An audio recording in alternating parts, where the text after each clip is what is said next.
Hello and welcome to a special New Year edition of SFP-Now, in which we are going to be talking about the very best of genre entertainment for the year of 2016.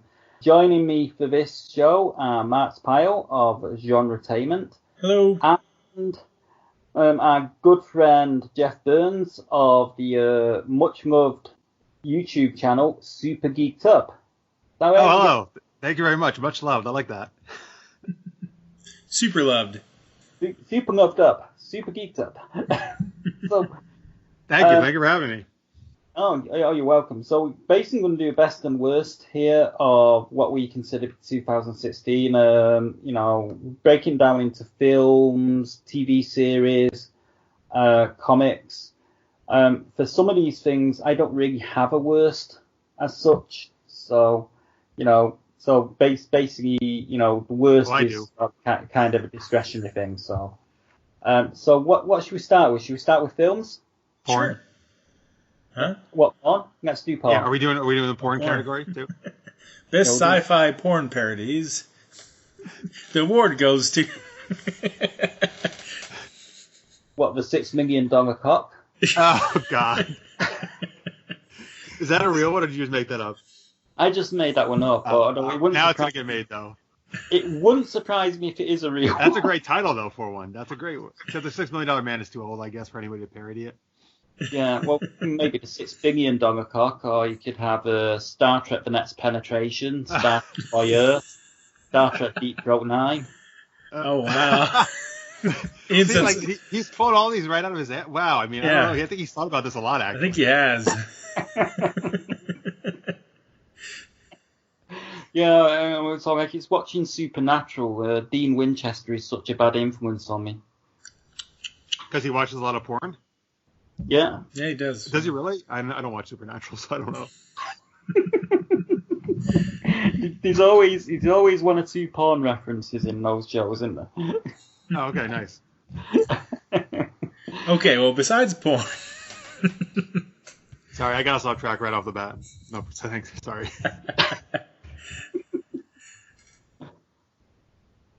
Pick a category. Okay, Ian is lost in thought. He's thinking of more porn-like parody titles. Okay, let's start on films. Who wants to go first? I think Mark should go first. Okay. He's very erudite.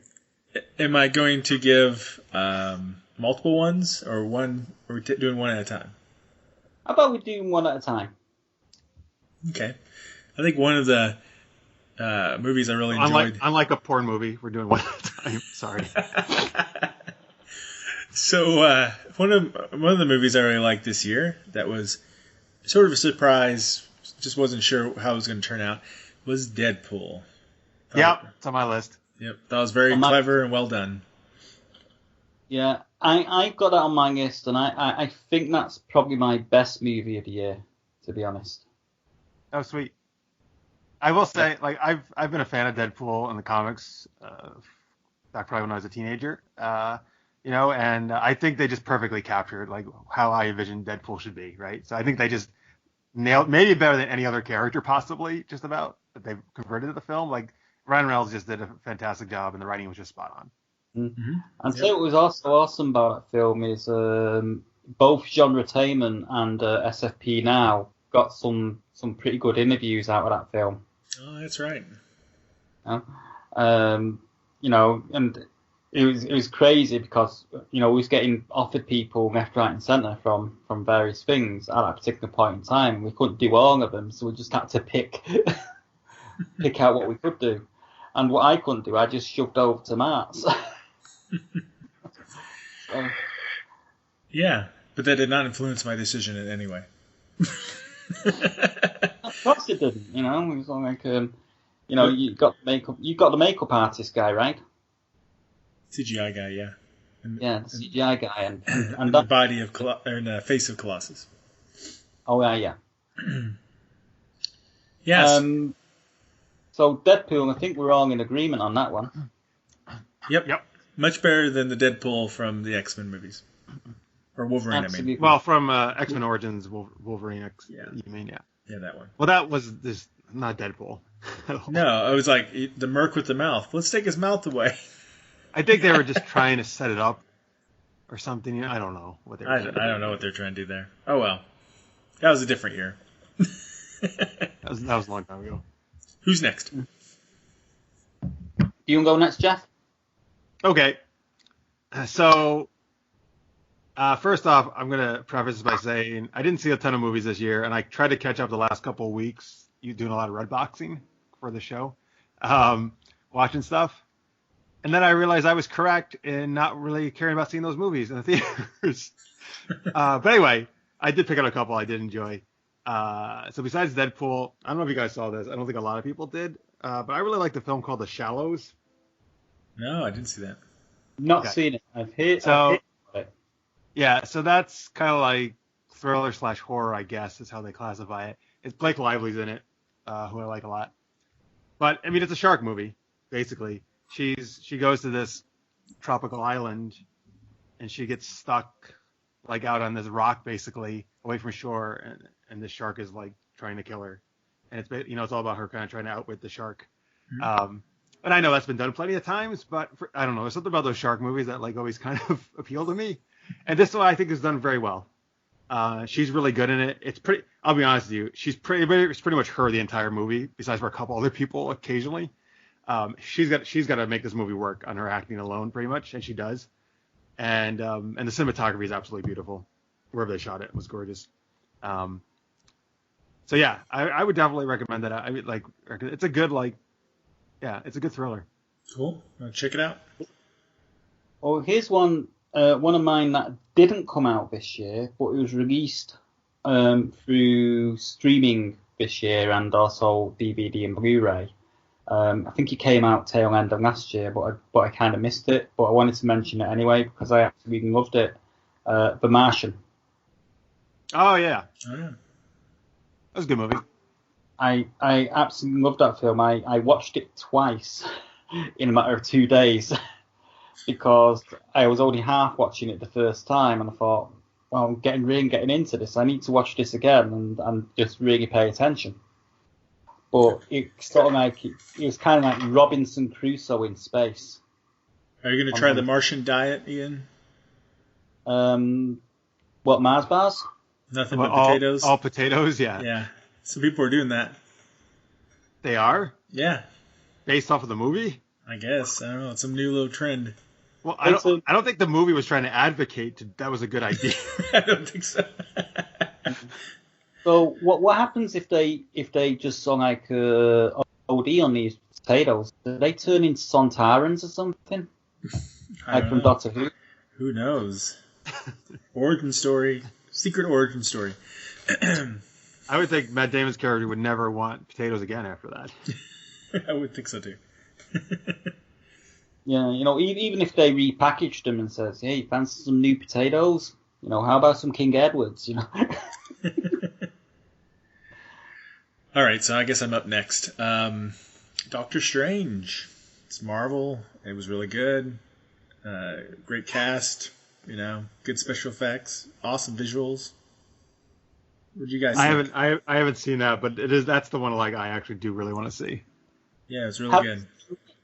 Haven't seen it. Wanted to go see it, but at the time I was kind of like in the process of moving house. So it came out the weekend that I moved, and with everything that was going on at that time, I just didn't, get around to it. Mm-hmm. Well, it's a really good movie. I think they did a good job introducing magic to the Marvel universe. So nice. I will say everything I've seen of it and the clips look really good. Mm-hmm. It's a strong one. Okay. So we've got that's three down. We've got a few more picks. Jeff, it's your turn again. Or is it? All right. Yeah, no, I'll go. The only other one I have on my list, and mainly because I figured I'd put three down. And again, to show you I'm not thrilled with your movies. I put Star Trek Beyond down. I just saw it 2 days ago on video. I thought this movie was going to be terrible because I thought Into Darkness was really crappy. And I'm not. But I actually thought this was the best of the reboot movies that they've done. it was it's not a great movie, but it's a very enjoyable, well done movie. I don't understand why this movie was not the movie that came after the reboot, and like this should have been what Into Darkness was, because this was my problem with Into Darkness is they were just repeating Wrath of Khan, and I wanted them to do their own thing, and this was a new thing, this was a new adventure with that crew, and that's what they should have done. So this should have just replaced Into Darkness, and then I would have been fine with the reboots. I don't know. Did you guys see it? I haven't seen it yet. I actually mostly agree with you. I mean, I think it's the best out of the 3 reboot movies. One reviewer, when it first came out, said it was the best Star Trek movie ever. Oh my god! I almost put my drink out when you said that. Even better than Yeah, she yelled out to that. And the thing is, this review was actually a professional reviewer as well. I'll not mention names, but it just kind of took me off guard when I read that, and I thought, I must go see this, check it out. And when I did, I kind of went out disappointed because I was expecting it to be better than Wrath of Khan.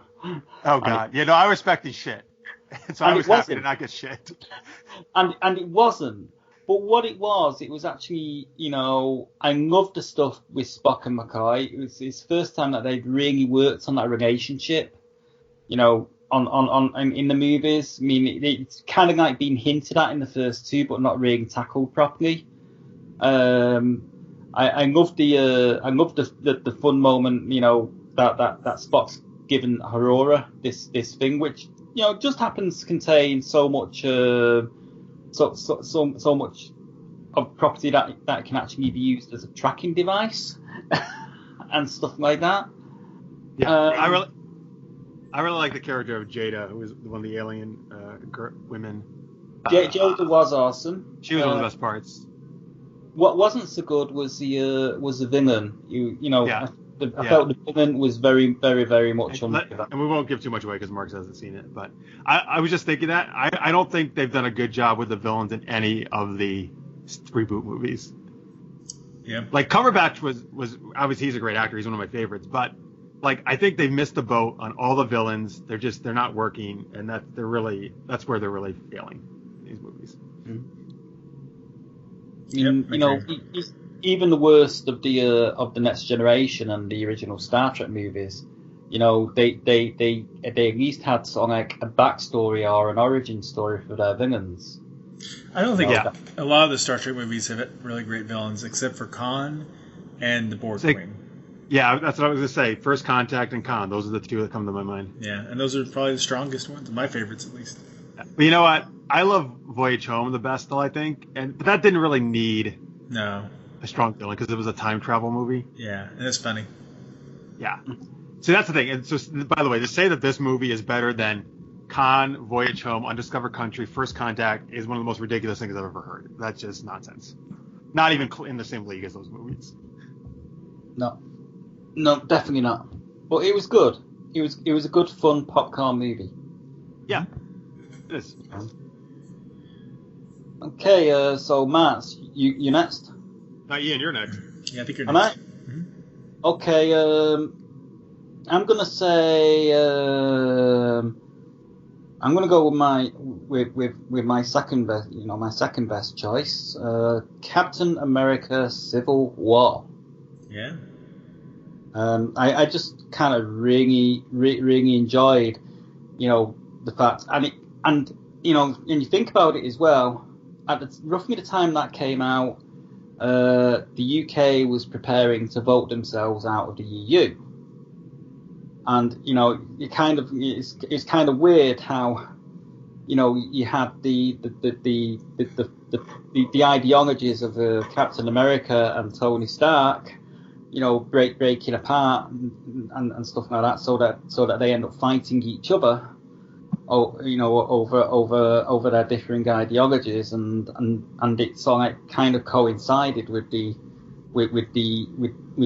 UK, choosing to leave the EU, and obviously what's sort of happened since then. But I felt it was a pretty good film. I thought the Spider-Man introduction was awesome. Yeah. And, it was a fun movie. I quite enjoyed it.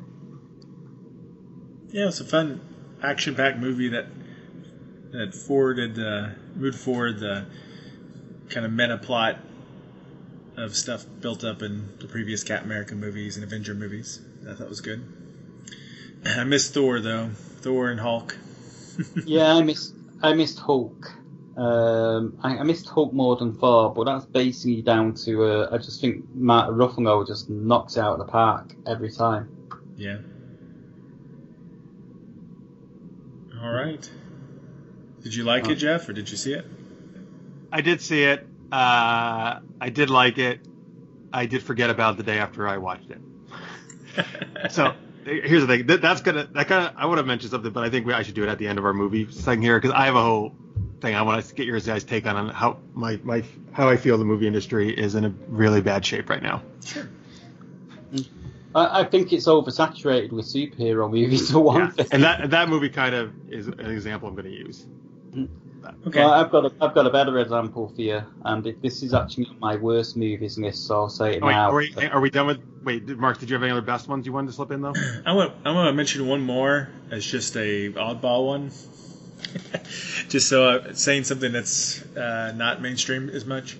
There's a movie that's on Netflix right now called Arq, ARQ, and it's a nice little sci-fi movie about these two people get stuck in a time loop with people in a home invasion kind of thing in the future.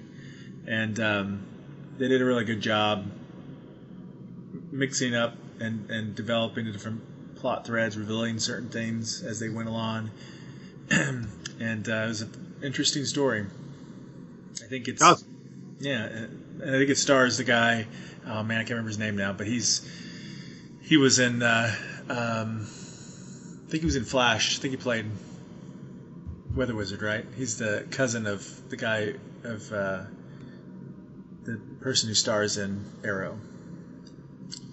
Oh, I know who you're talking about. The cousin of the person who stars in Arrow.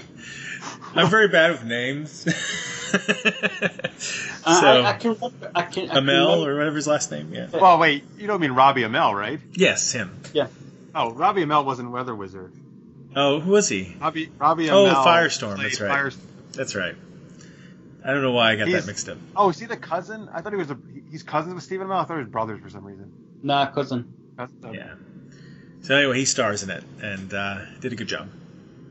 It actually sounds really cool, that movie. I'll check it out. I'm going to have to check that out.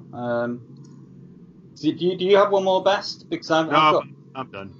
Okay, I've got one more best, and you're probably going to yawn. But I'm going to talk about the flaws of the movie as well. So, Rogue One, Star Wars movie. I haven't seen it yet, so it's spoiled. Yeah, either. It's kind of like Star Wars does Guns of Navarone in a way. It's sort of like it's structured like a classic sort of like 70s World War II movie, in the sense of how the characters come together. Jyn Erso's really good. She's a good strong character. But the second lead that's in it, I can't remember, I think it's called Cassian or something. He was kind of like underdeveloped, and you have these two bloody brilliant characters who are also underdeveloped. So basically, the action was good, but the characters, for me, seemed kind of undercooked to a point. And the CGI I felt was pretty good for Grand Moff Tarkin. I know a lot of people criticising it. You can tell that it's CGI, but you can only tell it's CGI if you've seen Peter Cushing in the original films, sort of thing. If you hadn't seen that, you probably wouldn't be able to tell. Oh, so they did a CGI Peter Cushing as Tarkin? Yeah, and they had a British actor. I can't, they had Guy Henry, who's well known here in the UK for his role in Holby City, and he also played young Sherlock Holmes back in 1982 in a TV series called Young Sherlock. He did the voice of Grand Moff Tarkin, and he pretty much knocked it out of the park performance-wise. He was channeling Peter Cushing. Without doing an impersonation, because he actually does have a very similar intonation, and He also has very similar angular facial features than Cushing, which is why they were able to CGI over it. But the best thing is the movie actually makes A New Hope better. The worst thing is Krennic, the villain, is underwhelming and very much overshadowed by Grand Moff Tarkin and Darth Vader. And Darth Vader's only in it for 4 minutes. Good job spoiling it for me. And that's not spoiled. I was expecting 5 minutes. I don't want to watch it now. But I thought it was a pretty good film and it's actually shown that a Star Wars prequel can work. Mm-hmm. Or even stories between the stories. Yep. I personally would rather see that. I would like to see stories happening between like the current trilogy and stuff. Mm-hmm. My personal, like moving forward at some point. I don't always look back. Okay, I've got 2 worst. My first worst is Batman versus Superman. Sorry. Dawn of Justice. Or some people call Superman versus Batman. No, I'm teasing. No, actually, Batman versus Superman: Yawn of Justice. Which was just on like 2.5 hours of exposition, beating the shit out of each other, and the only thing that came anywhere near to saving it was Wonder Woman. Yeah, she was great. She was really good. Ben Affleck was pretty damn good as Batman, and you got the Bruce Wayne down. But other than that, the film was just shite and a really, really bad idea. I actually liked it, but on second viewing, it didn't hold up quite as well. Mm-hmm. Yeah, there was a lot of problems with it. I could see someone who doesn't know DC Comics very well being kind of confused. Like, I talked to a few people and they didn't get certain things. Like, they didn't get, like the flash forward or potential vision of the future with, Darkseid's parademons and stuff like that. Because they had so many dreams, right? So many dream sequences, and then you that was not good. Yeah, and then you create a psychic vision, which also happens to have a time traveler character who we've not been introduced to yet. Not really, not in that costume and stuff. Make a really brief Flash appearance. Yeah, an appearance in the Flash, which was kind of confusing. Even I knew what it was, but it was still kind of took me back a little bit. And I'm like, that was like convoluted craziness. But yeah, that kind of stuff. But I liked Wonder Woman a lot. I thought Ben Affleck was a much better Batman than I thought, and I liked his action scenes. Yeah, that's the best Batman action scene that's been in the movie. Oh yeah, it was a wicked action scene, and they just didn't really explain why he was so dark, why he was killing people. I think if they just took a moment to kind of explain to the audience who aren't familiar with the hints in there, that it would have been that much more powerful and stuff. Yeah, and Superman, which is boring like usual in the last 2 movies. But basically, there's no humour in Henry Cavill's version of Superman whatsoever. Mm-hmm. So like, in most of the others, I like the guy, was it Taylor Hoshun, who played it in Supergirl. I thought he was really good. He's fantastic. Yeah, you got the humour there and everything.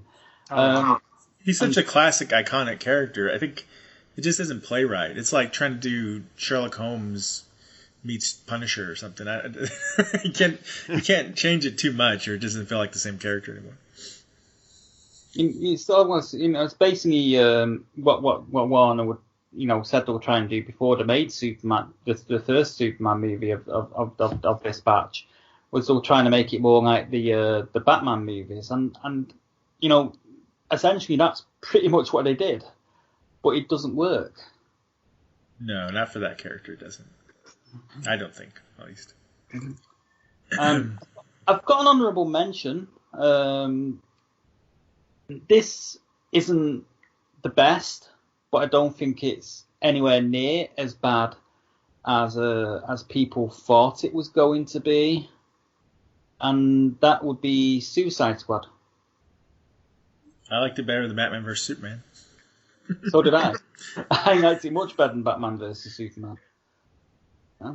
I like Deadshot and Harley Quinn. Those were good things. There were some good moments. I mean, the plot is a big mess. It's a hot mess. I thought Boomerang was pretty fucking funny. What's that? I thought the Australian guy was pretty fucking funny.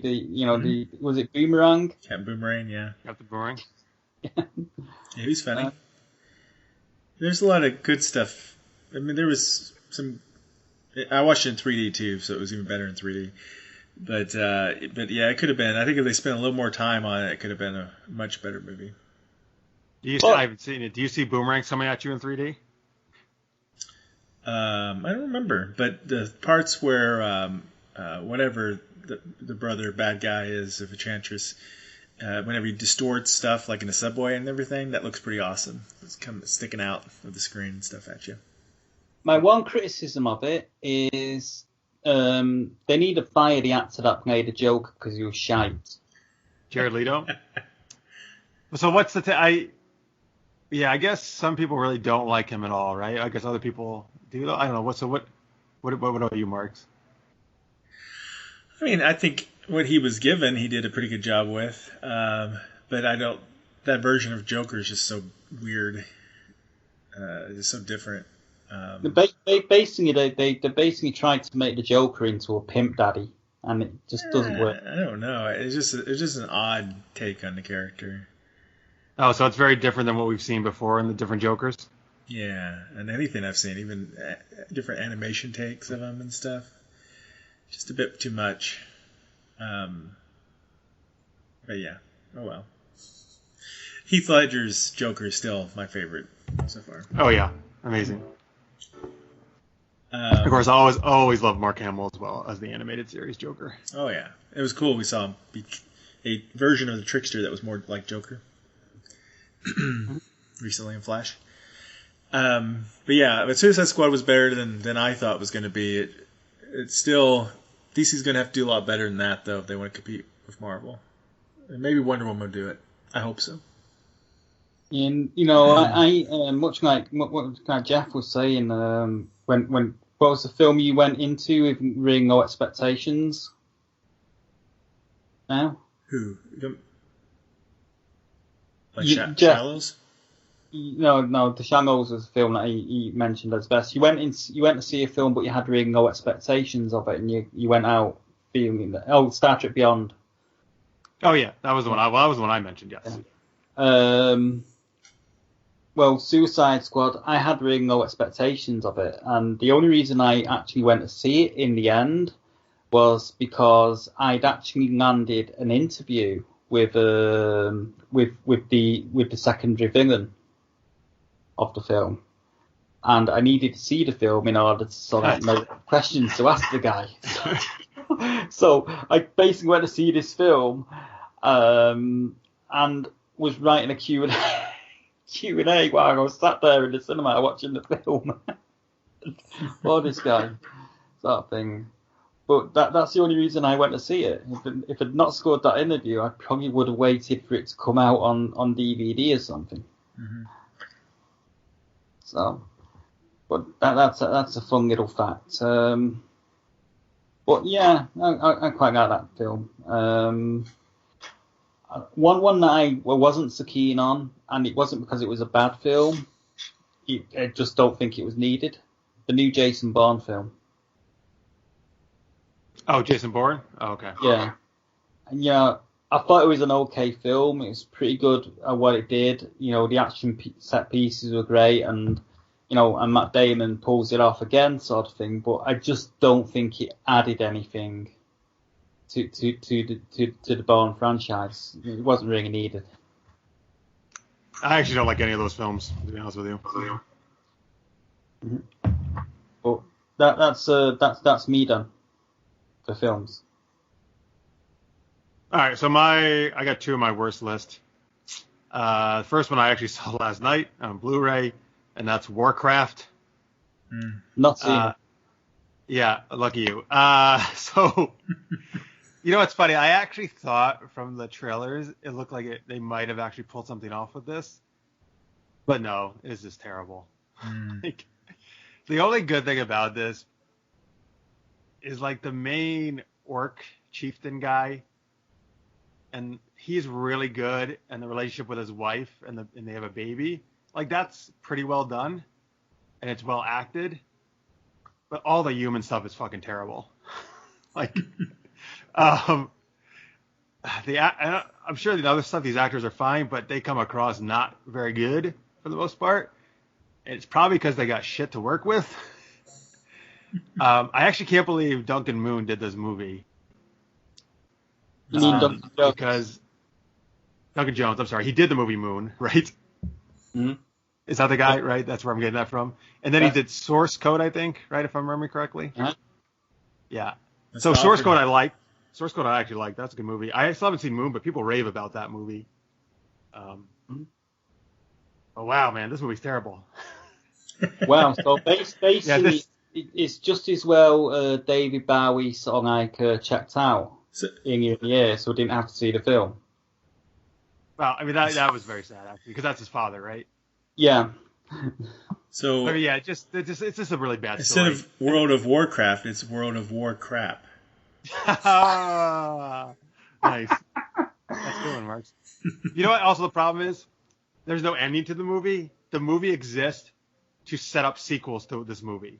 Uh-huh.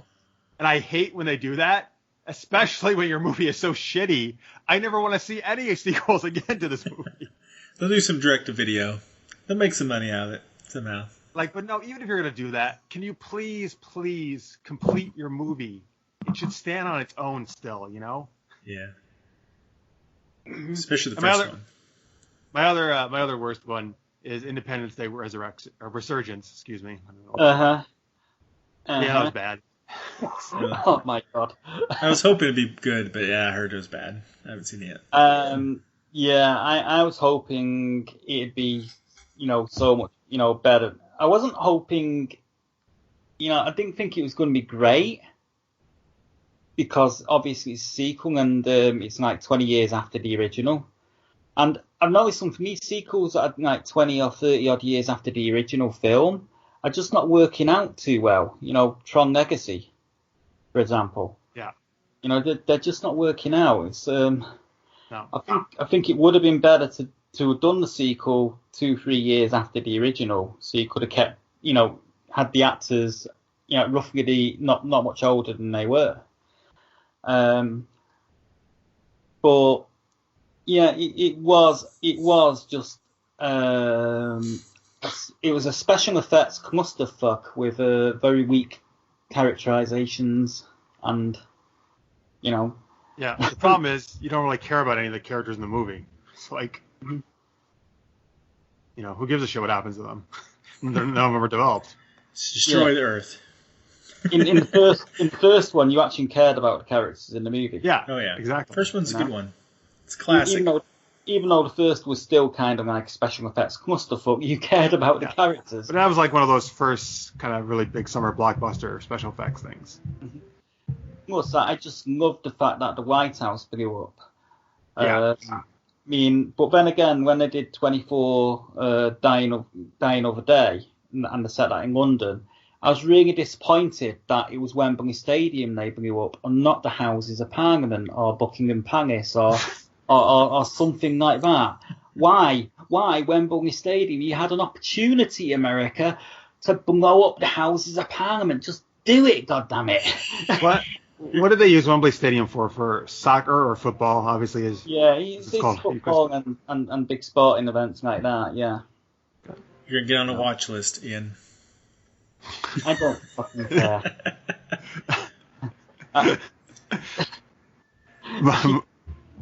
Mark, you got any worse movies? Not really. I try not to watch bad movies. I watched a really weird movie that I think came out last year, but it was on Netflix this year. A Christmas Horror Story. Oh, yeah. Is that the one with William Shatner in? Yeah. Yeah, I've not seen that one yet. I've been avoiding it. I just watched Santa's Sleigh, which is a few years old now. I think that was a Brett Ratner film. And it's basically Santa Claus is sort of like some demonic demon, and what happens is an angel does a deal with him when he loses a bet that he has to do good things for several hundred years. And at midnight on this particular Christmas Eve, the deal is officially at the end, so he goes back to his old demonic ways. It's funny. It's just a really bad film, but but it knows it's a really bad film. It's not trying to pretend to not be a really bad film. It's just funny. Cool. So are we done with movies now? Yeah, well, can I chime in with my one thing I wanted to mention Sure. about in general? Because I'm actually interested to hear you guys take on what I think. So I've been feeling this way for a little while now, actually. And this year kind of confirmed it. I feel we've come to the end of like seeing virtually any more great, innovative movies. And the reason that I feel that way is, number one, I used to go to theaters all the time, and I think I went twice this past year to actual movie theater. Mm-hmm. And nothing really makes me want to go anymore. Everything's either a sequel or a reboot. There's not I don't know, and it's gonna make me feel old. I sound old, I guess, but I don't know. When I was growing up, I remember there was innovative science fiction films being made, and it's always Hollywood's always been about making money, right? But I feel now more than ever, the sole purpose for any film to be made, what elements do we put in this film to make as much box office money as possible? And we don't really care the quality of the film, right?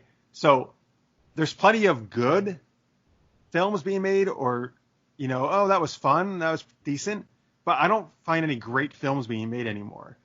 And unfortunately, I feel like Disney, who I actually usually support, but Disney's a big problem with this, with the Marvel universe and the Star Wars universe, in that all those movies, and I see them all pretty much, and I usually come out saying, yeah, that was good, that was a good movie, that was entertaining, and then I forget about it the next day, because all the movies are designed to just tie together into this grander scheme and make money every single year by releasing, multiple films a year. And by doing that, you're making sure none of those movies stand on their own as a great film, because all you're trying to do is make a film that can tie into your overall universe and get people into the seats, So I think that makes a ton of money for them, and they're going to keep doing it. But I think that's bad for the movie making industry, and I don't like it at all. And I think that's just bad in general. And I don't know if we're ever going to get back to amazing movies being made again that are breaking new ground. I think the problem is here is, as you say, the emphasis is on making a ton of money and getting else. So therefore, they're not prepared. They're not prepared to take chances on new things. I mean, every now and again you get a new film that comes out that everyone's crazy about, like Moon. The Matrix was really innovative, the first one. Yeah. And then they kind of killed it, because every other film was using bullet time and stuff like that, to a point where it kind of nullified. Well, the Matrix movie sequels kind of nullified the whole thing. If you watch that first Matrix film as a standalone, great. If you watch the sequels, ruins it. And that's a groundbreaking, innovative movie, I feel, the first Matrix. But the problem is sort of like the Matrix. What was good about that? It was an original story. It was original idea, and that's what was so good about it. But the emphasis is on sequels and reboots. I mean, like this year, I went to see the new Tarzan movie, and I really enjoyed it. I really enjoyed it as a fan that's grown up with Tarzan movies, even way back, watching the black and white ones when they were aired on BBC Two back in the 80s with Johnny Weissmuller and stuff like that. I really enjoyed it as a Tarzan movie, but the trouble is the modern audience doesn't get Tarzan because things have moved on so much that it's kind of like a little bit not too feasible to have a guy living in the jungle, sort of thing. and having those kind of adventures. But the same thing happened with Disney did the thing with the John Carter Mars film years ago. I thought that was really good again, but unfortunately, they, for whatever reason, it didn't take, or it wasn't marketed right, so the audience didn't catch on to it. But at the same time, you got all these, I remember back in the 90s, we had, towards the tail end of the 90s, we had The Mummy, which was fun. Sequels kind of ruined it, a bit like The Matrix. But we also had things coming out like Sister Act and films like that were kind of like no one expected great things of, but they did really well and doubled their money. The marketplace has become so saturated with sci-fi, fantasy, that there's very little else coming out other than sort of maybe the occasional rom-com and stuff like that. Yeah. And I just Marx, think. what do you think, Marx? I mean, it's a love-hate relationship thing. It makes them a lot of money. Even the stuff that doesn't do well in the box office has a ripple effect where previous installations, like on streaming and stuff, gives them big boosts in money. So I definitely see why they do it. I think there needs to be less of it and more original stuff, but I do think that as long as it's well done, it's okay to a certain extent. I think Marvel in general is doing a pretty good job with theirs. I mean, it's getting a little intermingled a little too much, but then again, it's the comic books, it's superheroes, and you can say the same thing about comic books when you read them, and they can do a lot of crossovers.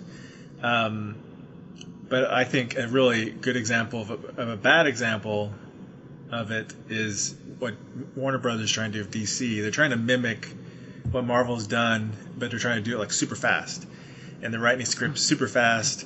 And they are doing some interesting takes, I guess. That's one thing, but they're really bizarre. Some of them are, and these scripts are they're pumping them out like super fast, and they're just counting on them to make money, at least in Asia or something for them, and not worrying so much about if they're good. And that's a good example of what's bad whenever people do it.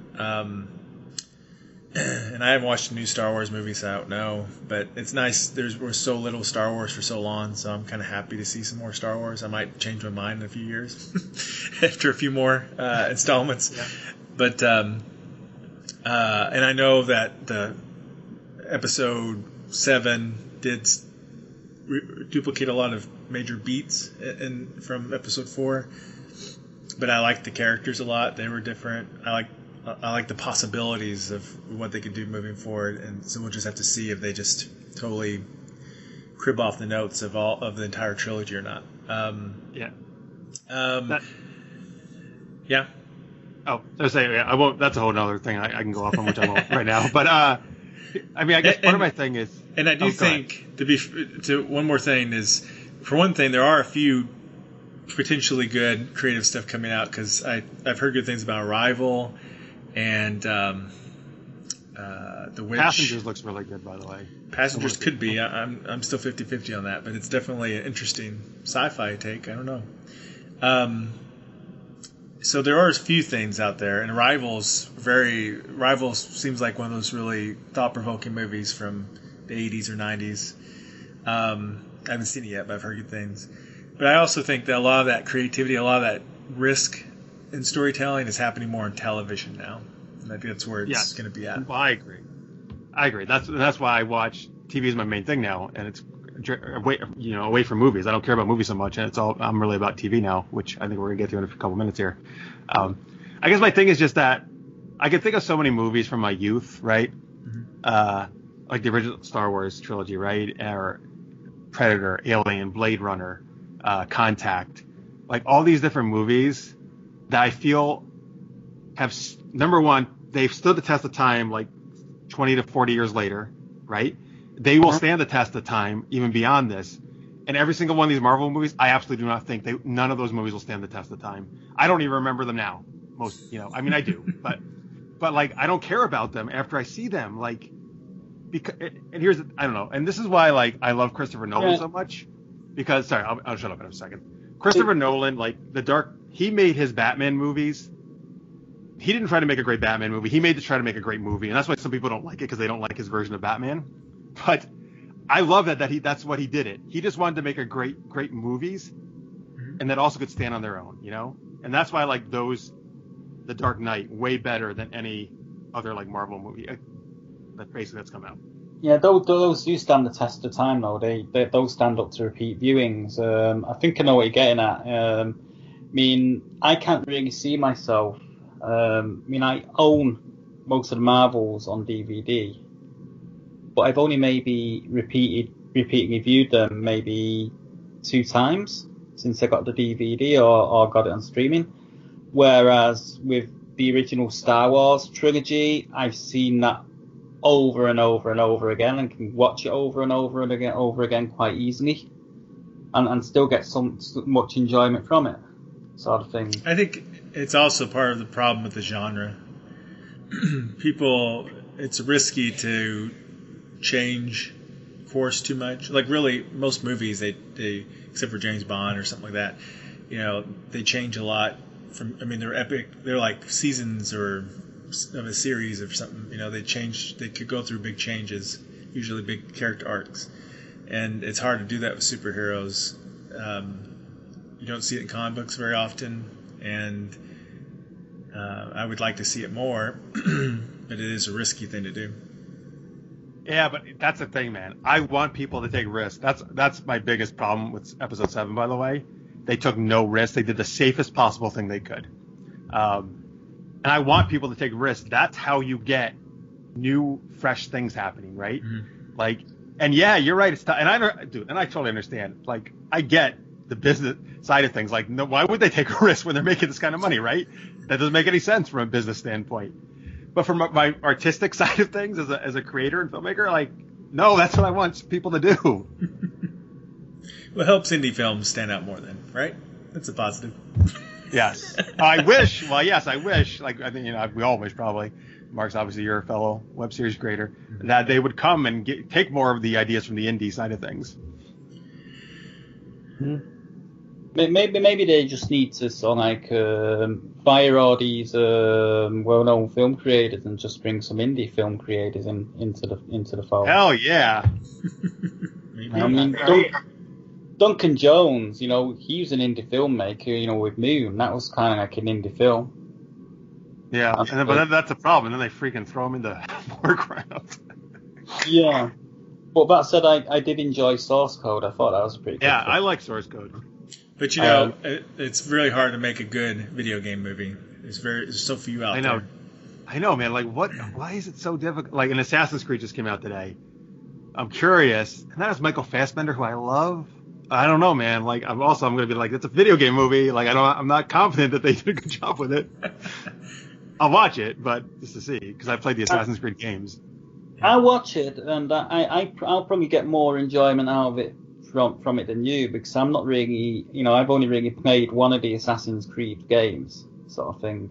So I'm not that immersed in the Assassin's Creed games. So perhaps because of that, I might get more enjoyment out of the film than say someone who was an Assassin's Creed one.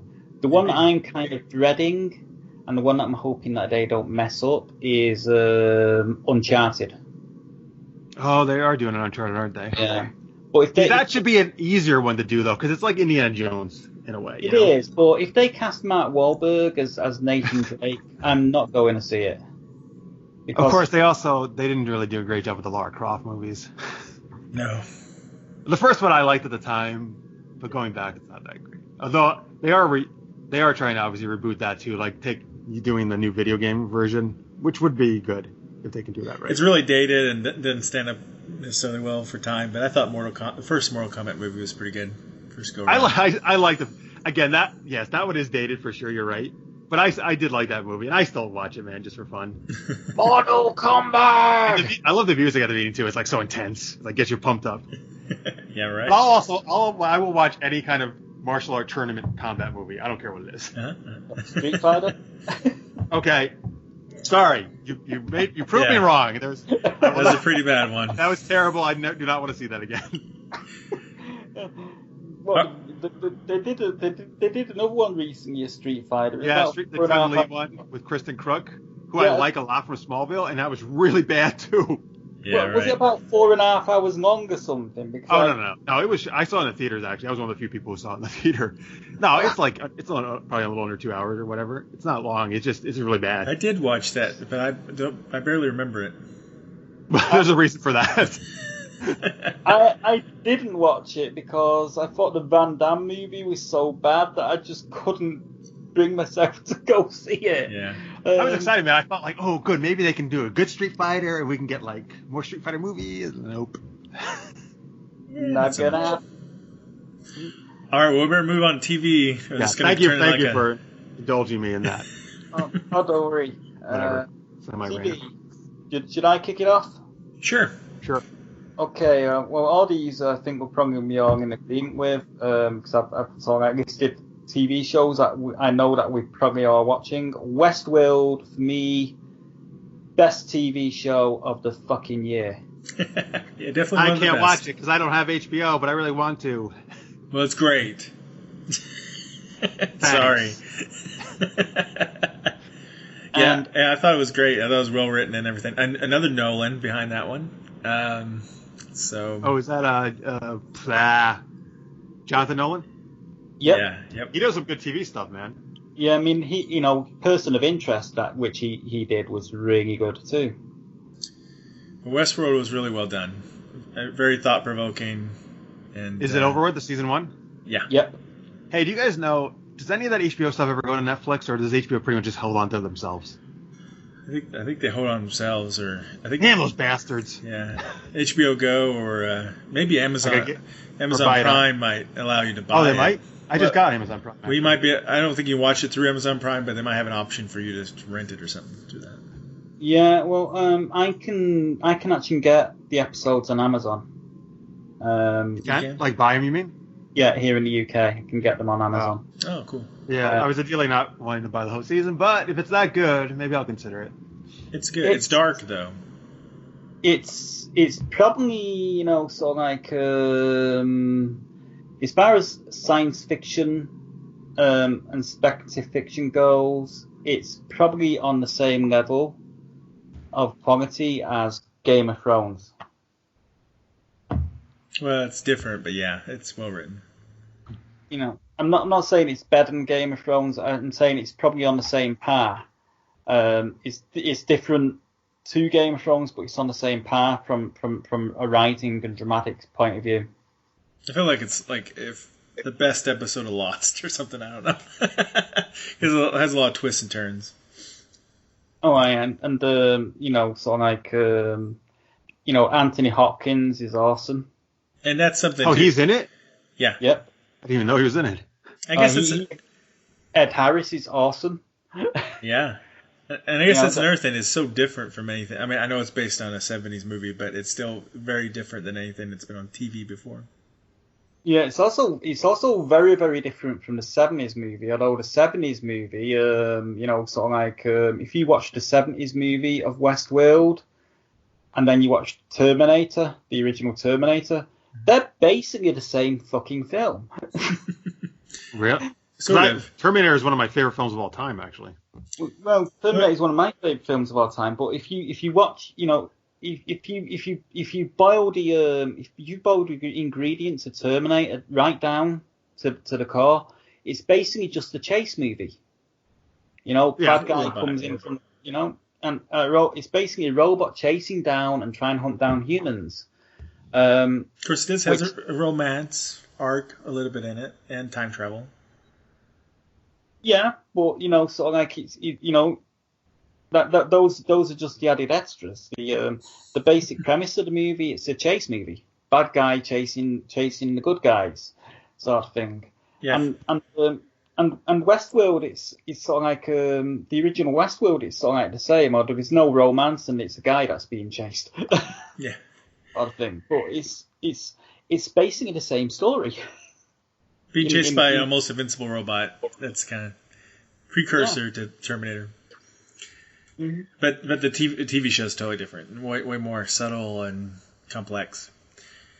So, can I go next? Mm-hmm.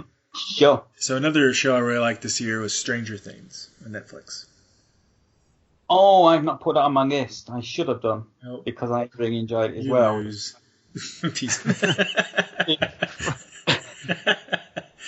But yeah, that was one until Westworld came on. That was like probably my favorite news show of the year. I just really like the dynamics of it with the kids, and it's like a throwback to the '80s, but it's still very much its own original thing. You know, way darker than you would normally get, and you know, it makes itself its own. Even though I know there's a lot of shots you can look at. Some of them they planned, some of them they didn't. That you can look back at other stuff, but it's still very much its own little creature. Yeah, I've seen half of it.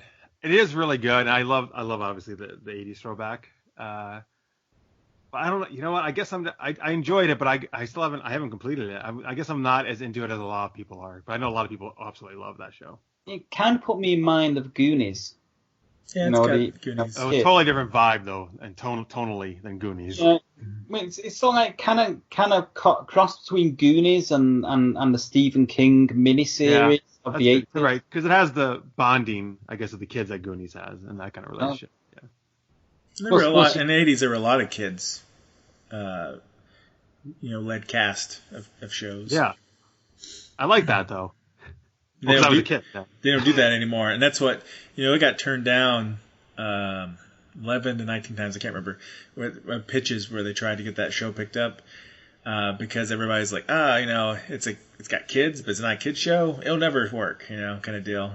That Hollywood thinking, and until Netflix gave them a chance. Yeah, I mean, I wanna come up with a TV series where the entire cast is gerbil. And okay. I feel like they did that, and they're the Chipmunks. Oh yeah, Alvin the Chipmunks. No, I'm thinking machine gun wielding gerbils with attitude. Yeah, okay. Go with that. Yeah. All right, Netflix, pick that up right now. All right, who's next? All right.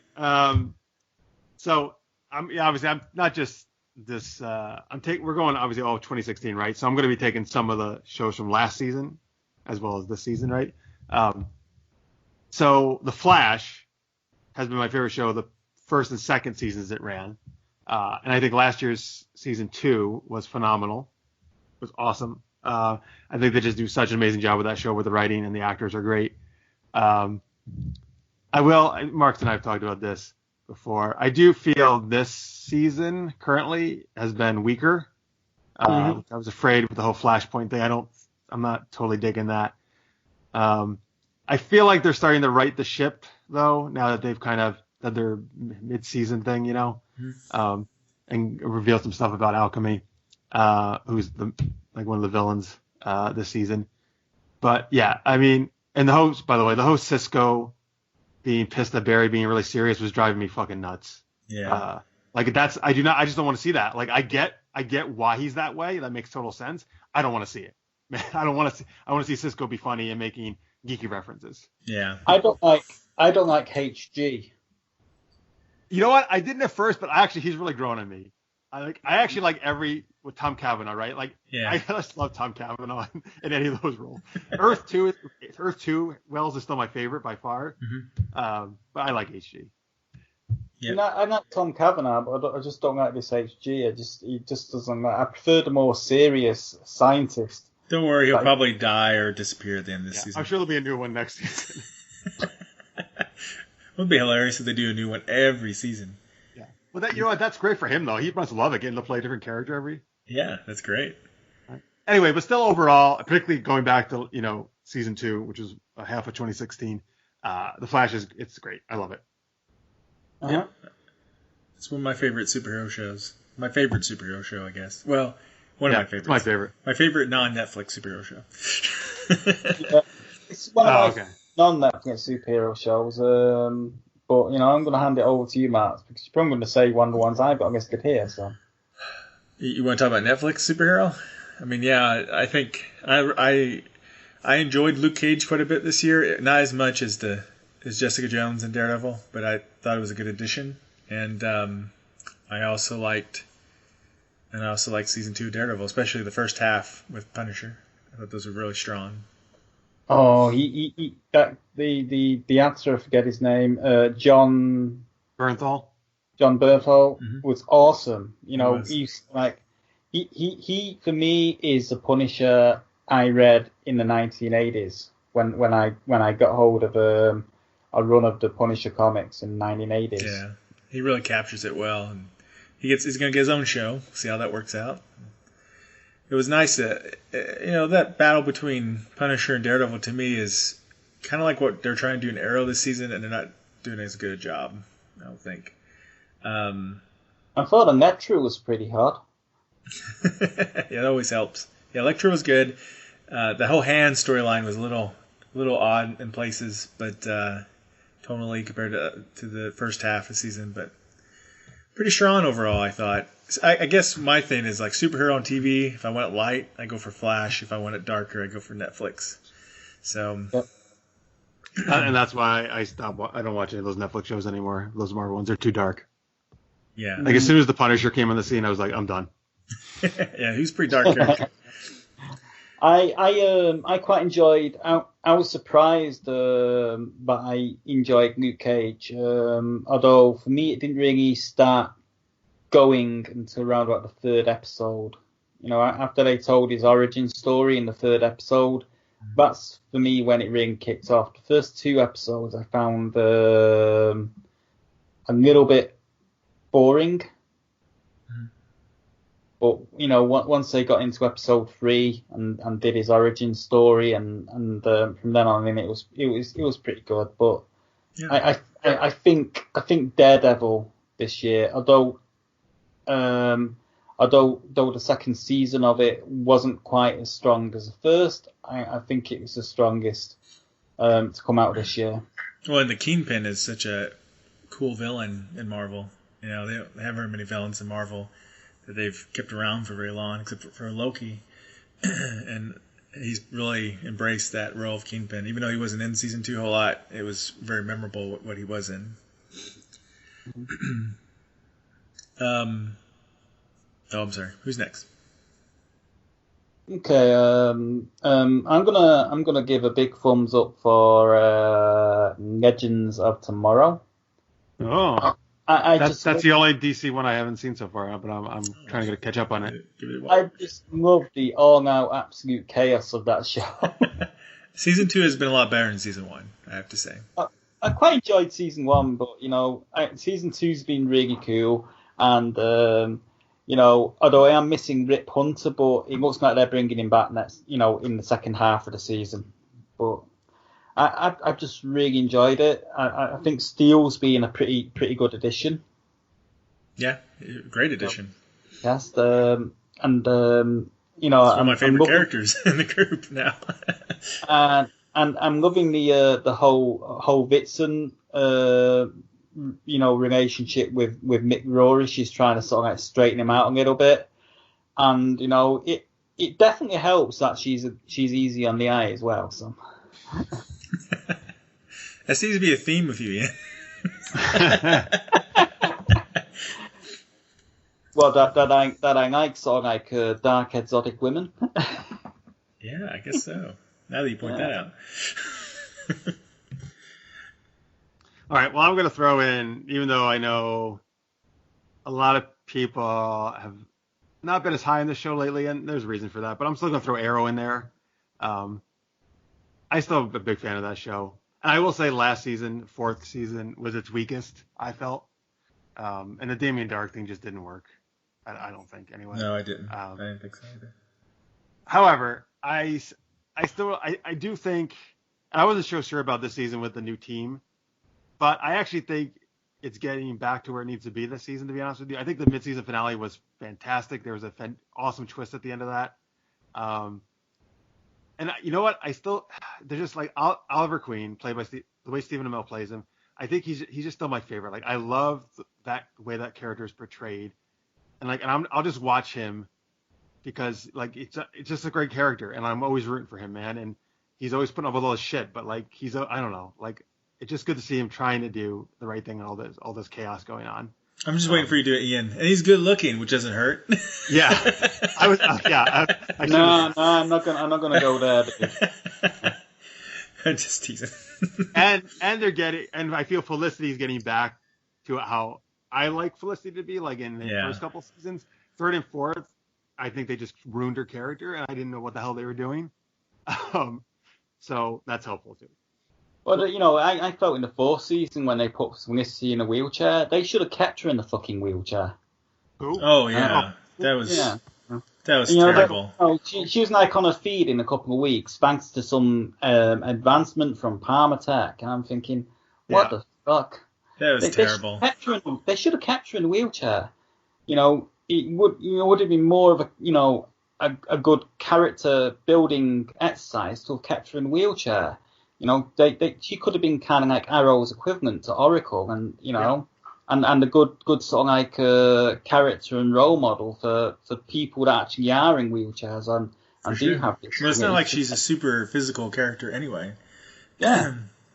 So it's not like you put Black Canary in a wheelchair and they're like, how does she help out now?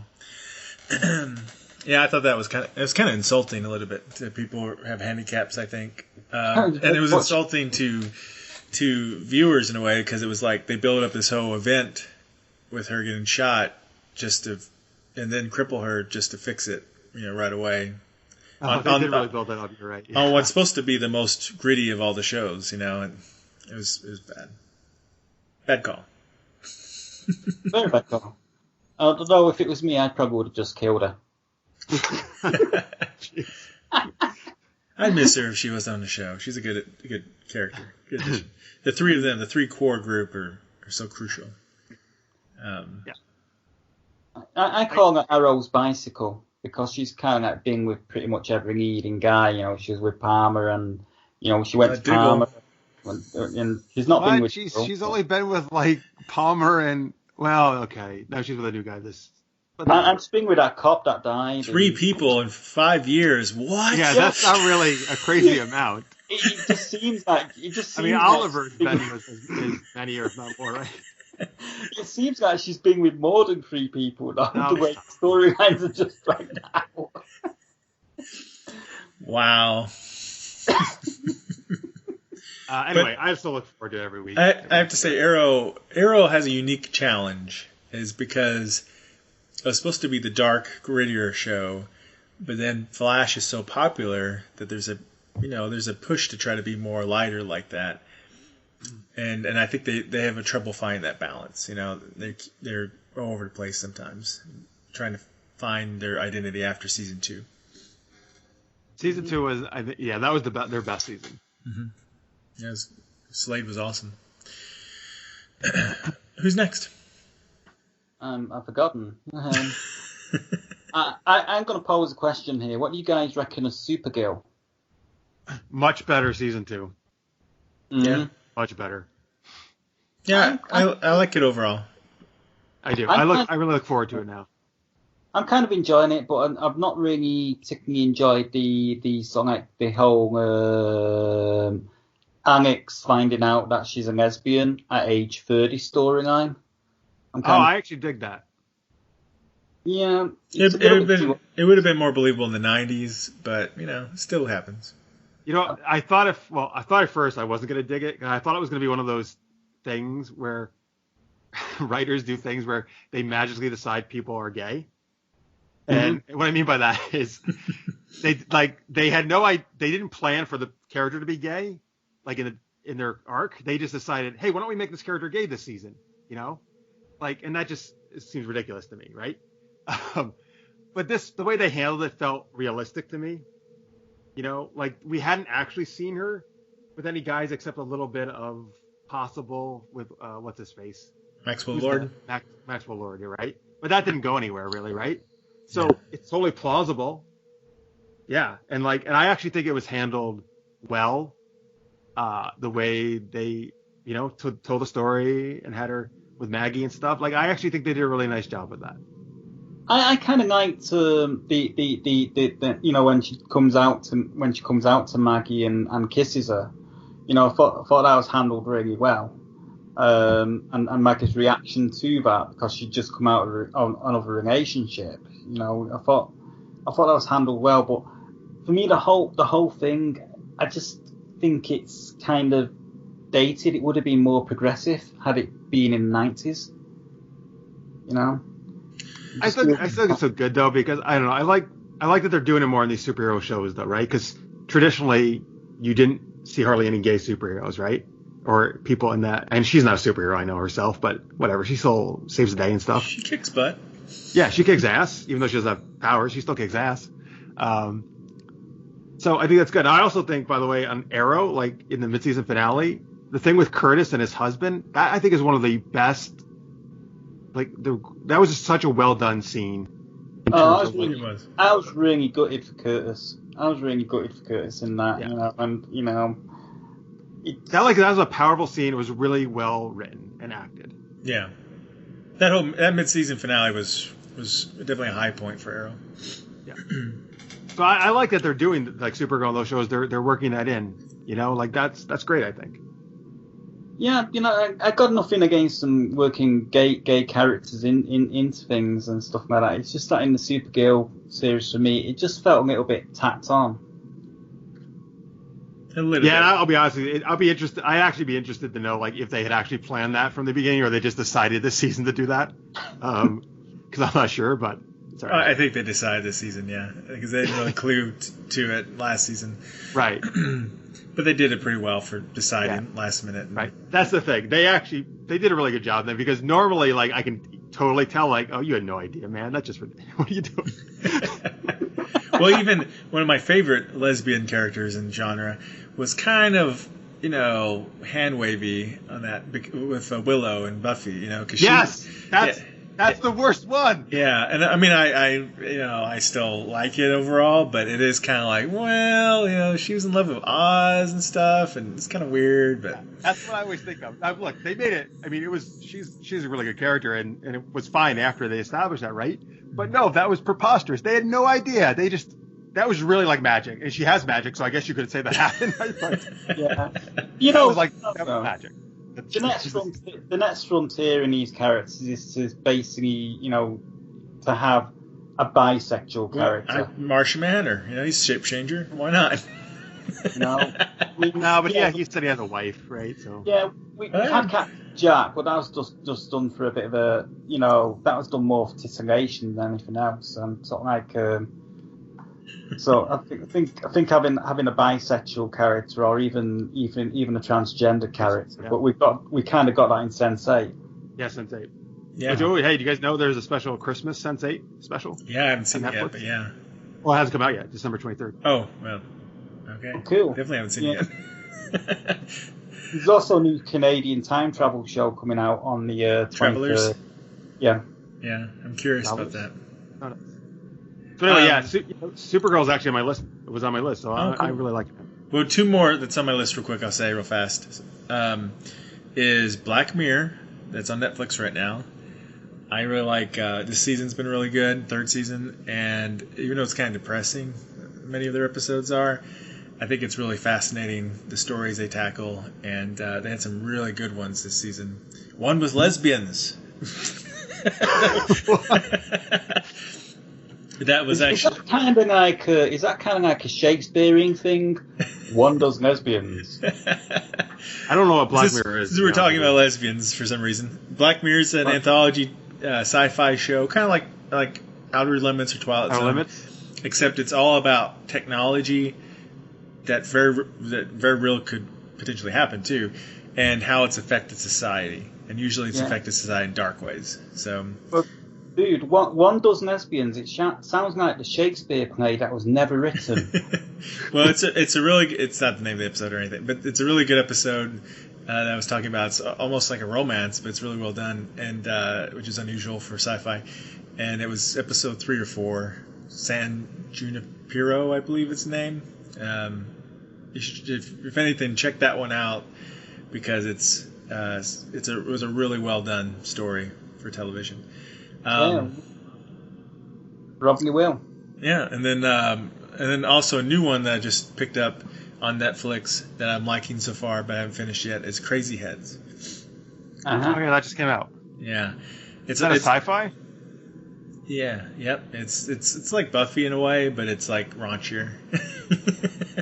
Interesting. So I really have dug it so far. Ian, is it the showrunner who created Misfits? Is that the same person? Yeah, is it the one about the two girl demon hunters? Yeah. Yeah. And I've only caught a glimpse of it. I've not actually watched any of it. You should check it out. It's pretty good. I think Misfits is not a bad show, but it's comedic timing, and sometimes it's comedic timing and sometimes off sometimes, and or it's tonally off sometimes, and it also gets really raunchy, like uncomfortably raunchy in places. Whereas so far, Crazyheads has struck a really good balance and tone and comedic timing and everything. So far, I've watched it. Cool. Okay, I've got one more to mention on my best list, and that's Humans, the second season of Humans. Oh, really, I want to watch that. They kind of took it to a next level where, they Don't spoil it for Jeff. I haven't seen any of it, but I really want to. They took it to the next level. I mean, the second season for me stronger than the first in a lot of ways. The first season got a bit too bogged down in the kitchen sink drama of the me living with the family sort of thing. Whereas second season, it kind of like it took it out and made it more worldly, I guess. And I kind of enjoyed it. Also, the pacing in the second season was better overall of the actual story and the overall arc. So I really enjoyed that second season. Just ended last week. Have you got any? Do you have any more, Jeff? Because I've got two. I've got two for the worst. Yeah, there's a bit. Here's one that there's always every year there's usually one series that I love that gets canceled, unfortunately, and this is the one that got canceled last year. It's called Limitless. Oh yeah, I love that show. Which was based on the movie, but this was way better than the movie. And it's about a guy who takes this drug called NZT, which lets him access 90% of his brain instead of 10% or something like that. Which is probably not good science, but you get the idea. Yeah, right. He works for the FBI, but man, it was so well done. Like, it was just great storytelling. The acting was great. It was also fun. Like, there was humor and quirkiness in it. The main actor and the female FBI agent, they had really good chemistry together. It wasn't even a romantic thing really, but just like they had good, just partner type chemistry. Yeah, man, I was really bummed. And before I got out here, I looked at the ratings, and it was actually pretty highly rated. Like, it was pretty solid. So I don't really understand why it got canceled, except that CBS, if it's not CSI or NCIS, I guess, let's get rid of it. Yeah, it's sad. I'm in agreement with you. I really enjoyed it, and based on something you said last year, I think you mentioned Forever. Forever, yeah. Based on that, I actually watched the entire season of Forever, and I absolutely loved it. And I can't understand why that one was cancelled, because I actually really enjoyed it. That was great. Last year was Forever. Limitless. This was this year's for me. Forever Limitless. And I tell you what, here's my worst TV of the year so far. You ready? Yeah. Ready. MacGyver. What the fuck? I'm okay on that. I actually think it's. No, I mean, I'm okay with you putting it as your worst, is what I'm saying. I'm sorry. That's what I meant. Another remake. Like the original, I really like. The original I love, but the new one, what the fuck? They may as well call it Team MacGyver. He's never out doing anything on his own. And why the fuck they got a hacker in there? They don't need a computer hacker in there. MacGyver could hack a computer. He can defuse a nuclear bomb with duct tape and a coat hanger, for God's sake. And what the hell have they done with Jack Dalton? Oh, I know. The supporting characters like Dalton and Thornton, they did a terrible job with those characters. Yeah. And Thornton, she's got the actress playing Thornton. I've seen more charisma in fucking Sawdust. It's just. It's just. It's totally right. And by the way, I'm not dissing the actress, because I'm not saying it's her. It's just the role they've given her is like the Ice Queen, basically. Yeah. So I tell you what, it's kind of like MacGyver is kind of like someone forcing me to eat Brussels sprouts, and Brussels sprouts to me is like the vegetable equivalent of waterboarding. It's just terrible. Another one, this wasn't quite as bad as MacGyver. It just sort of like fell on its ass a little bit for me. Was Hooten and the Lady. It's a British thing. What is it called? Hooten and the Lady. Hooten? Yeah, Hooten and the Lady. And Michael Landis plays Hooten. You may remember him as Jimmy Olsen from the first season of Lois and Clark. Okay. Yeah. And it's basically an action adventure show. They're trying to generate sort of like an Indiana Jones style type thing. The lady is sort of like she works at the British Museum in acquisitions. She meets up with this Hooten who's sort of like a down his luck adventurer sort of thing, and they go on these adventures together. And they've got the comedy and the action beats great. And and stuff, but where it falls down is it falls down on the seeking artifacts every week. The mythology of the artifacts, there's hardly anything there in terms of the mythology of the artifacts to actually make it interesting, sort of thing. It's just sort of like it's kind of really shallow. And my other worst, which is, going to surprise a lot of people because a lot of people are raving about it as the best thing ever, Stan Lee's Lucky Man. What is it? Stanley's what? Lucky Man. Yeah, I watched the first episode. I was kind of... Mucky Man? Mediocre. Lucky. Like, you're so lucky. Yeah, it was slow. It's sort of like the whole season was slow, and it got kind of predictable towards the end, and I find it hard to believe that that's been picked up for a second season, and something like Limitless and Forever didn't get a second season because they weren't made by Stan Lee. Yeah, Stan Lee's Limitless. Well, Stan Lee's name is just, I think he came up with the concept of it, but for the most part, his name's just tagged onto it. It's just a marketing thing. That's what they need his name tagged on. Yeah. Maybe have William Shatner guest star. I don't know. But that's all my TV. All right, I got one on the worst. First off, I'm going to say this is really obviously not a fair assessment, probably because I watched only a few minutes of it. But when something is so bad in the first 5 minutes that I have to turn it off, I'm going to put it on my worst list anyway. and I think, Mark, you might have watched some of this, or maybe Ian too. I want to hear what you guys think. But Timeless is what I'm putting on. I've only seen the first episode. Now, I love time travel shows, by the way. I love them. It's one of my favorite things.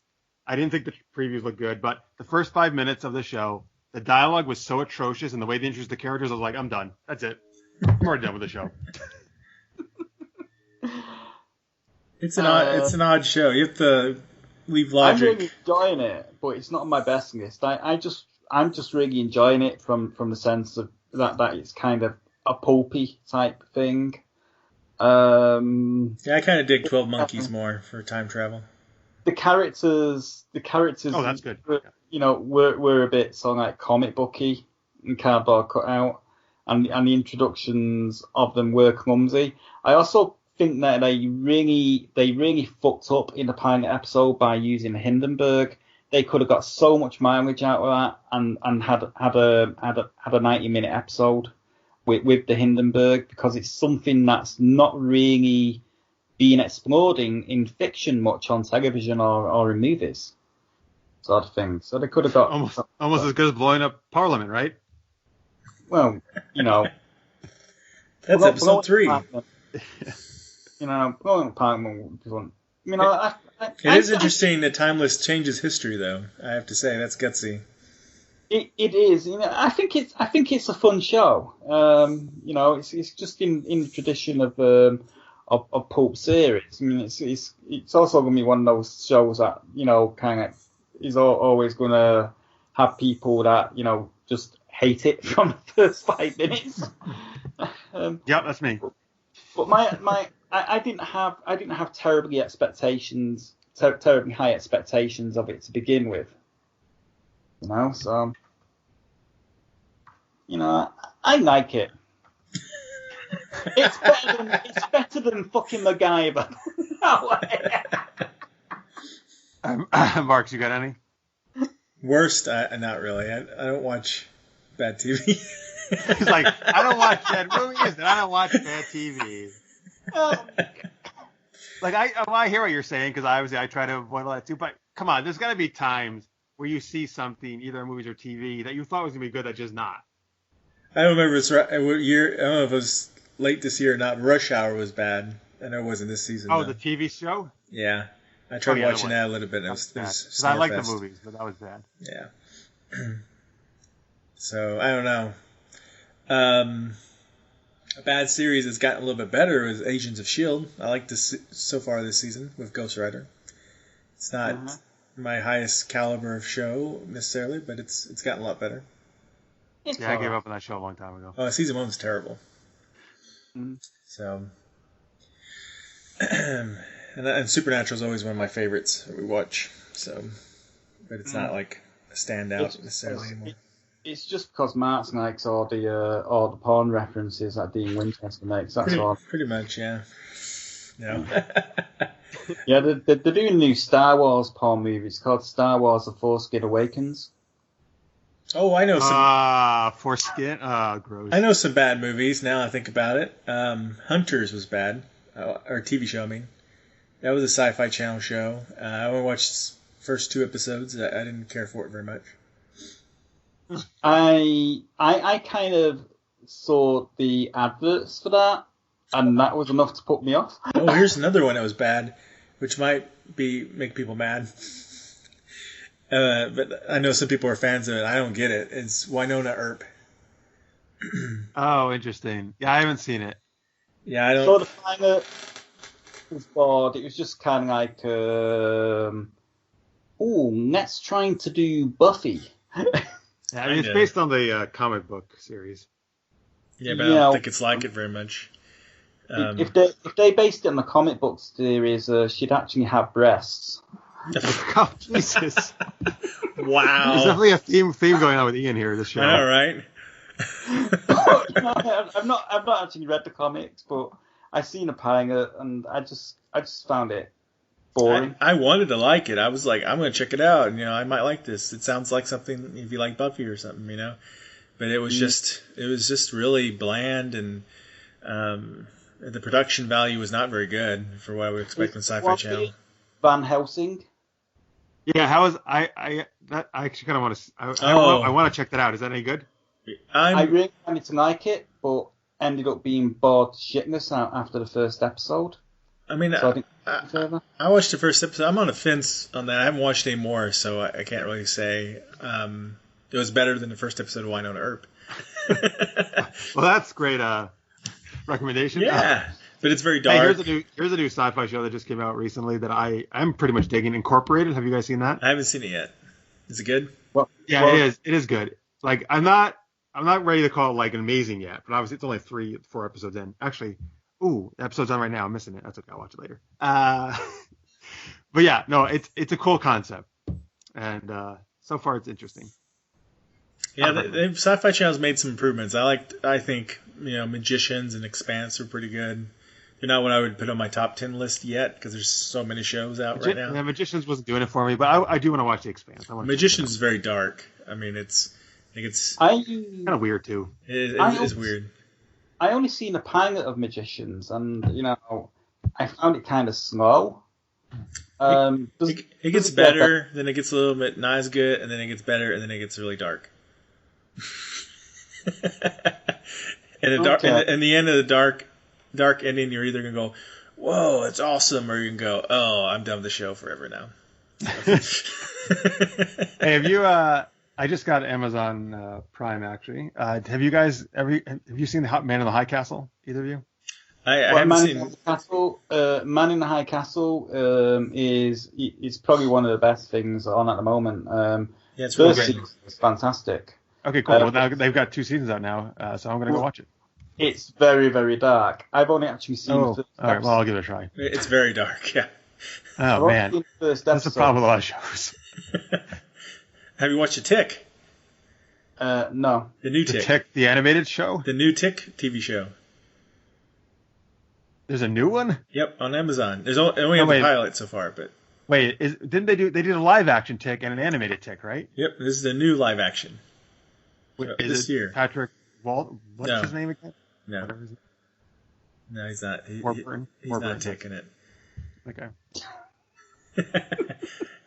We for GenreTainment we interviewed Ben Edlin, the creator of The Tick and showrunner of the new show, and it's if you like The Tick, you should check it out. Although it also is slightly darker. It's still a comedy though, but it is a little bit darker comedy. Everybody's going dark, except for Flash. Yeah. Well, that's a whole other freaking thing I go off on about the whole state of the world and why that is. But Now, here's another good one. A fun one. Jean-Claude Van Johnson. Have you seen that? It's basically it's funny as hell. wait, is that Van Damme starring in it?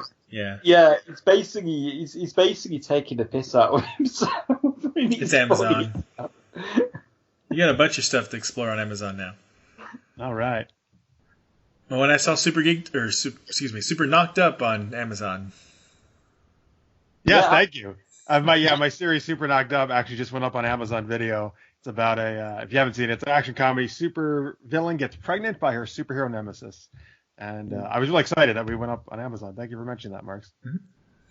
Yeah, so please, if you're, and by the way, you don't actually have to be an Amazon Prime subscriber. You can watch it for free without that. So search for Super Knocked Up. Yeah. Yeah. Are we done with TV? Yeah, I think we're done with TV. Comics and books next. Yeah, I probably have to wrap up in 10 minutes or so. Just Well, I'm gonna No, wrap. just starve. because I haven't eaten yet. It's getting late. I'm gonna wrap up real quickly with the comics I've been reading and enjoying. And that's Star Wars ongoing series, Back to the Future ongoing, James Bond, Star Wars Han Solo, The Stray, Mr. Quinn and Vampire Hunter, which is a mini series which is ending next month, and the $6 Million Man, Forger Man, which ended last month. I thought you were going to say the porn name you did earlier. What, the $6 Million Cock? Yeah. Wait, there's a $6 Million Man book. Is that what you're saying? Yes, Dynamite have been doing. They did $6 Million Man season 6 a couple of years back. Oh, the comic series. Yeah, and this new one that they've just released, the $6 Million Man, Fallen Man. That's kind of like a continuation of it, and they're basically continuing the $6 Million Man from where it left off in the 70s.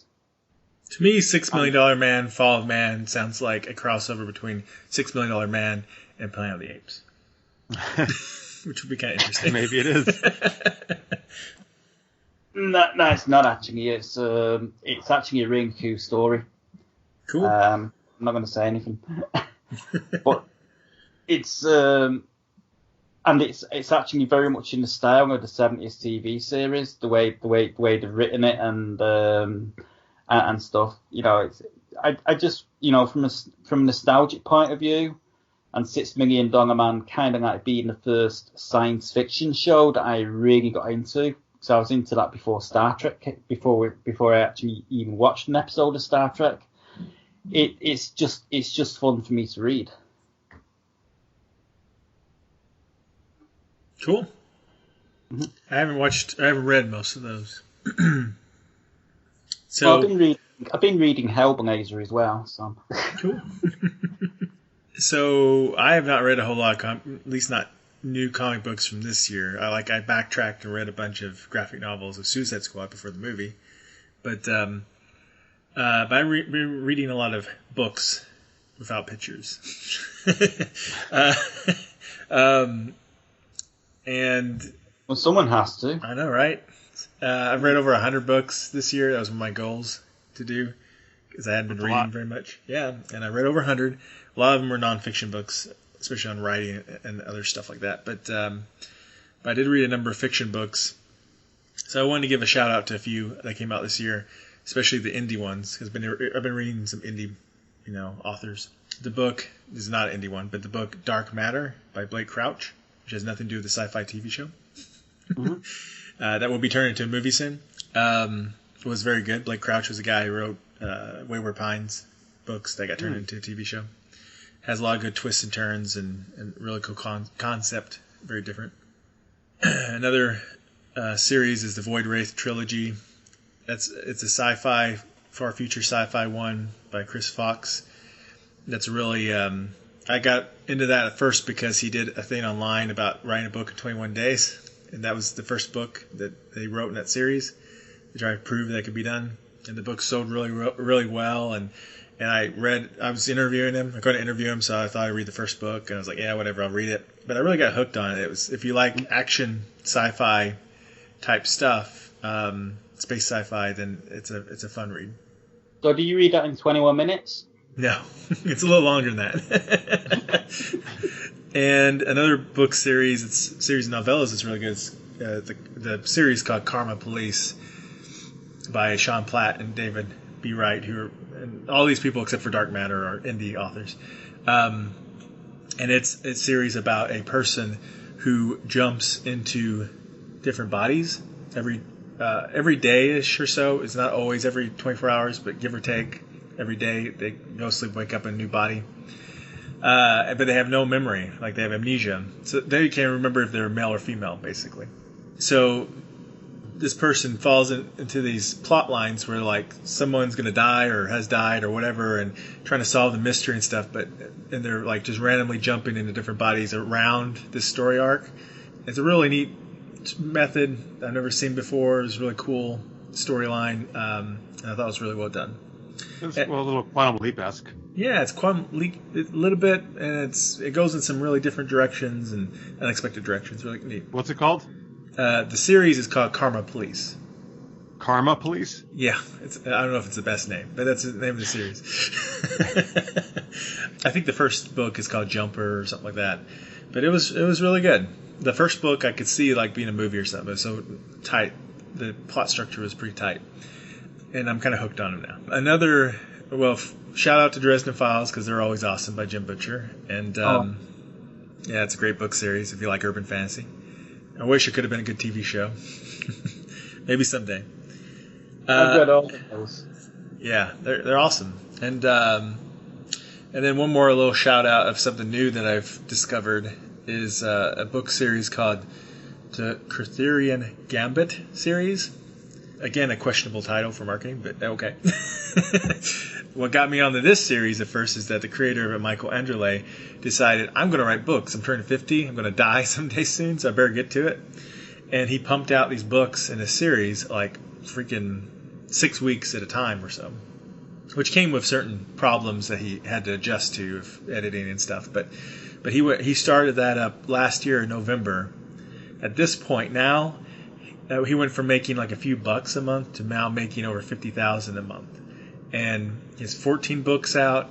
What really caught my eye now, too, especially, is he's starting to co-write spin-off series in this world with other authors.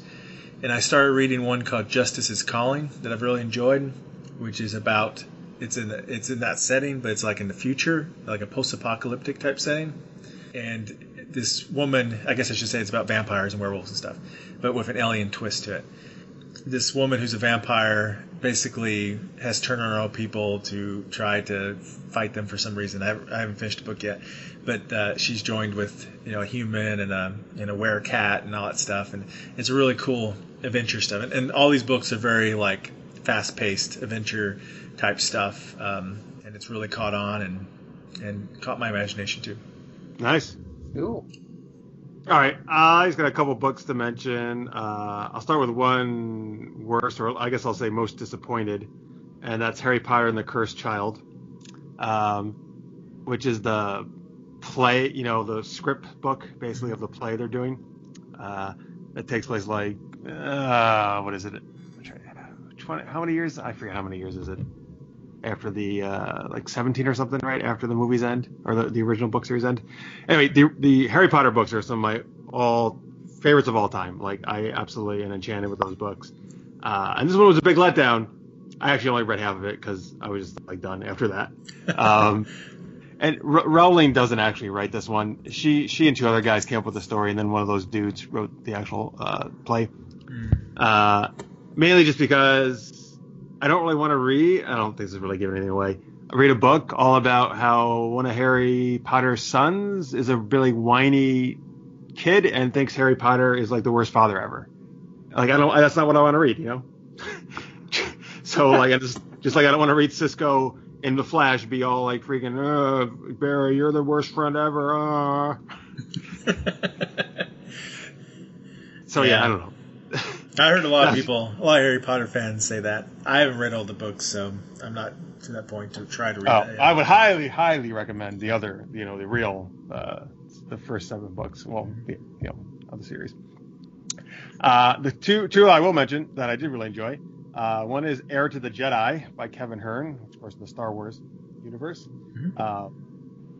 So Heir to the Empire by Timothy Zahn are my all-time favorite Star Wars books, and some of my all-time favorite books, period. Those are the ones that came out like 20-some years ago, the first expanded universe books. But this is, I would say, probably the author who came the closest to getting Luke the way I think he should be since Timothy Zahn did. It's like, I think it's pretty much just a little bit after New Hope. It's like when Luke's still trying to learn his powers, right? And like how to actually use his Jedi powers.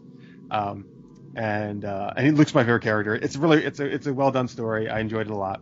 I'm not a fan that all those other books that came out, they've decided those don't exist and they're in the Legends universe now or whatever, right? Yeah. But that's just nonsense to me. But this is one of the new like, I don't know, canon books, I guess we'll call them, right? That's what they are now. Until they decide otherwise. Right. Yeah. As far as I'm concerned, all that other stuff still exists. And the other ones is this is a very long-running series called the Xanth series by Piers Anthony, one of my favorite fantasy authors. Oh yeah, where they have shoe trees and. Yes, they do. Yeah, and he's got, oh boy, I don't know, man. I think he's in 30 some on, maybe approaching 40 books in the series now. And he's like late 70s, early 80s now, but he's still cranking them out, man. And Isis Orb is the one I think that came out this year that I read. But I've been also going back and reading some of the older ones too. And they're all, I mean, I'll be honest, these books are they're just fun. They're just fun fantasy books, and there's a lot of silliness and humor in them, but they're always very enjoyable.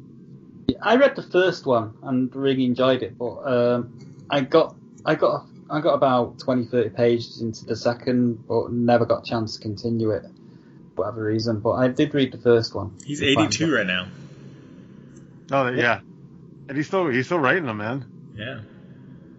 I'm looking for the name of this book. I actually read it this year. It came out probably a number of years ago. It's by Kevin J. Anderson. Oh, I have read some of his stuff.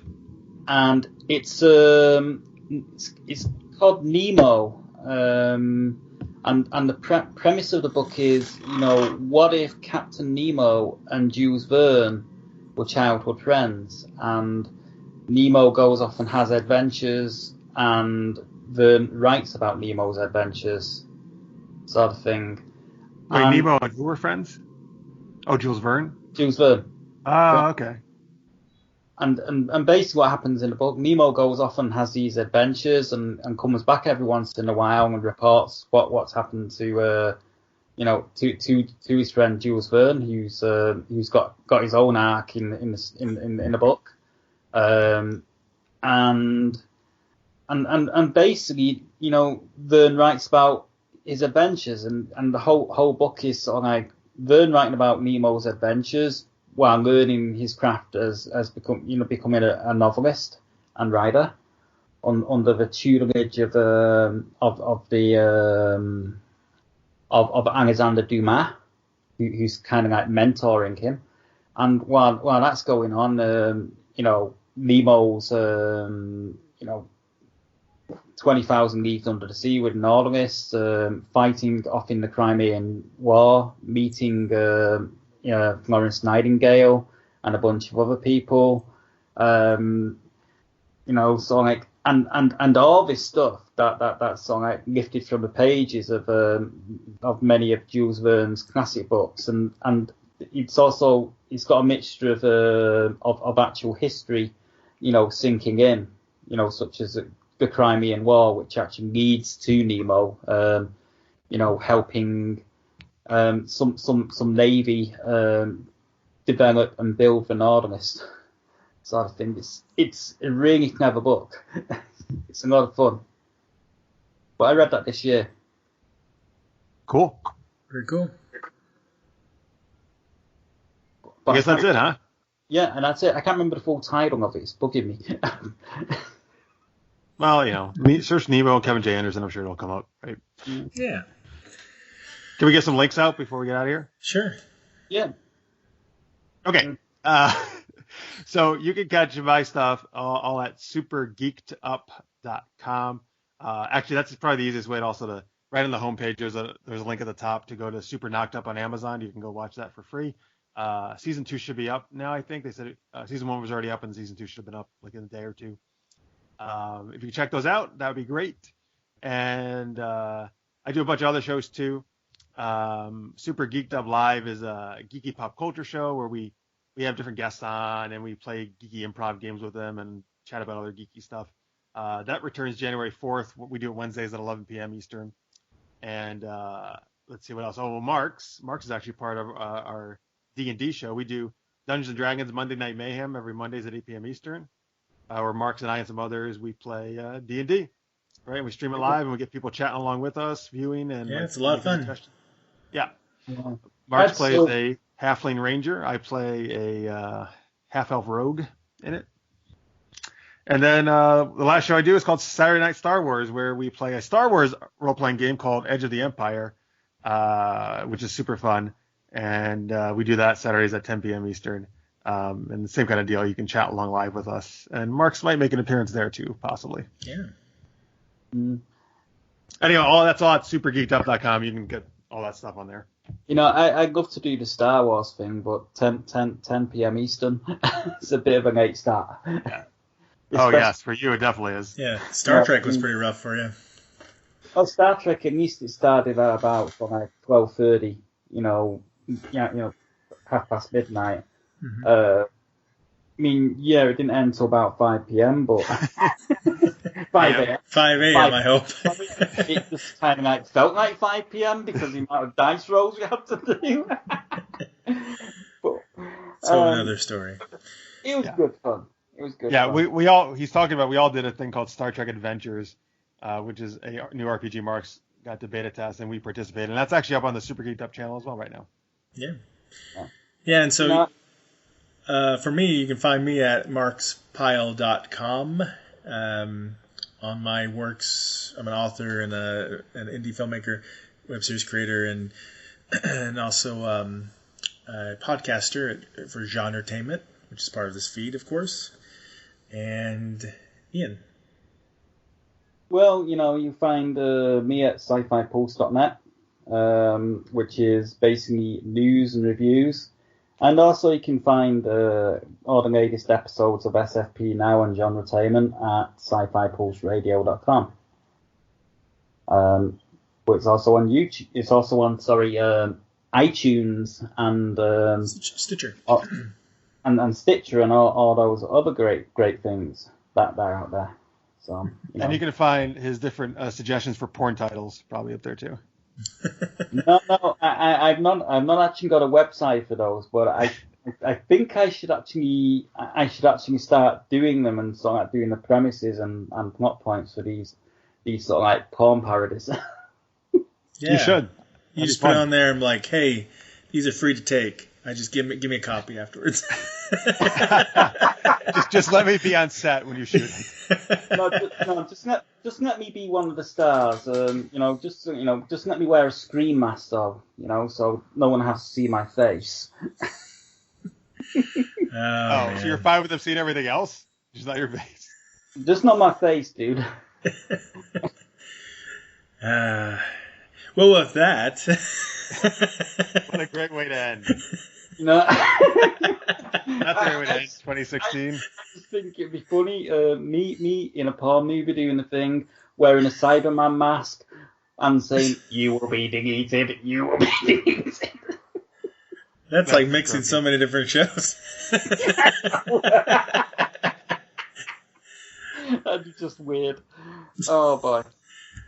Well, I hope everyone enjoyed listening to us in 2016, and we look forward to talking to everybody again in 2017. Yep, and we'd like to make you aware, this is a disclaimer, no animals or furry things were harmed in the making of this program. But, Happy New Year. We'll see you next year. Thanks, everybody. Thanks. Happy New Year.